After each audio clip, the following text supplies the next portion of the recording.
Hi, hello, வணக்கம் மக்களே! இப்போ நம்ம என்ன செய்ய போகிறோம் பார்த்தீங்கன்னா, தயிர் சாதம் தாங்க செய்ய போகிறோம். ஃபஸ்ட்டு கடாயில் எண்ணெய் விட்டு, ஒரு ஸ்பூன் கடுகு, கொஞ்சம் சீரகம் போட்டுக்கலாம்.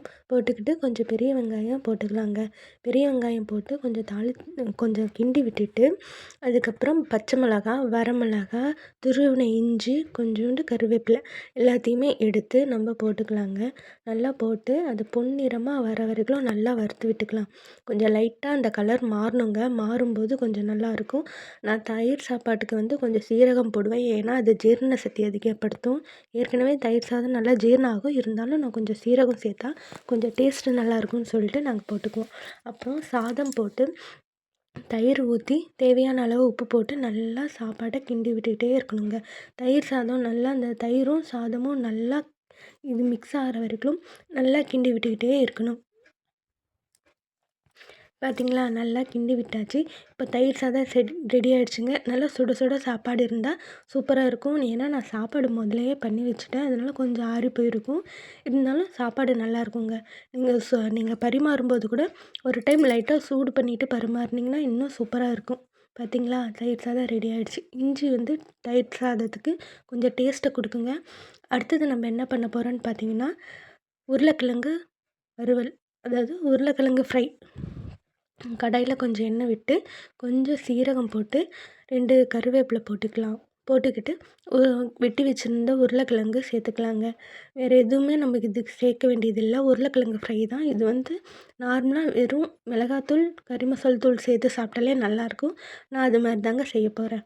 கொஞ்சம் மஞ்சத்தூள் போட்டுக்கிட்டு, கொஞ்சம் மிளகாத்தூள், அப்புறம் கொஞ்சோண்டு கறி மசால் தூள் கொஞ்சம் போட்டு நல்லா கிண்டி விட்டுக்கலாங்க. கொஞ்சம் வந்து பெருங்காயம் போட்டுக்கிறேன். கொஞ்சம் கல் உப்பு போட்டுக்கிறேன். நல்லா கிண்டி விட்டுக்கணும். அது நல்லா கிளறி விட்டுக்கிட்டே இருந்தால் கொஞ்சம் நல்லா மிக்ஸ் ஆனதுக்கப்புறம் நம்ம வந்து அதுக்கு ஒரு தேவையான அளவு தண்ணி ஊற்றிக்கலாங்க. உருளைக்கிழங்கும் நம்ம சேர்த்துருக்கிற அந்த பொடியும் நல்லா மிக்ஸ் ஆகிற வரைக்கும் நல்லா கிண்டி விட்டுக்கிட்டே இருக்கலாங்க. கொஞ்சம் நல்லா கிண்டி விட்டு இப்போ தேவையான அளவுக்கு தண்ணி ஊற்றிக்கலாம். 1 டம்ளர் தண்ணி எடுத்து நான் ஊற்றிக்கிறேங்க. இது 1 டம்ளர் தண்ணின்றது உருளைக்கிழங்கு வேகிறதுக்கு சரியாக இருக்கும்னு நினச்சி நான் ஊற்றுறேன். நீங்கள் உருளைக்கிழங்கு வேகலைன்னா இன்னும் கூட நீங்கள் கொஞ்சம் தண்ணி ஊற்றிக்கலாம். ஒன்றும் தப்பில்லை. கொஞ்சம் ட்ரையாக இருந்தால் நல்லாயிருக்கும். கொஞ்சம் தயிர் சாதத்துக்கு வந்து கொஞ்சம் ட்ரையாக இருந்தால் நல்லாயிருக்கும். நான் வந்து கொல கொலன்னு பண்ண மாட்டேன். கொஞ்சம் லைட்டாக ட்ரையாக இருக்கிற மாதிரி தான் செய்வேன். பார்த்தீங்களா, உருளைக்கிழங்கு நல்லா வெந்துருச்சு. இப்போ லாஸ்ட்டாக நான் மிளகுத்தூள் சேர்த்துக்கிறேன். வீட்டில் செஞ்ச மிளகுத்தூள் தீர்ந்துருச்சு. அதனால் நான் கடையில் வாங்கி தான் யூஸ் பண்ணிக்கிறேன். நல்லா கிண்டி விட்டுக்கிட்டே இருக்கணுங்க. இந்த உருளைக்கிழங்கு ஃப்ரைக்கு மிளகுத்தூள் சேர்த்தோம்னா இன்னும் சூப்பராக இருக்கும். நாங்கள் சேலத்தில் வந்து இந்த மாதிரி தான் செய்வோம். உருளைக்கிழங்கு ஃப்ரை நல்லாயிருக்கும். இப்போ வந்து ஒரு தட்டில் தயிர் சாதம் போட்டு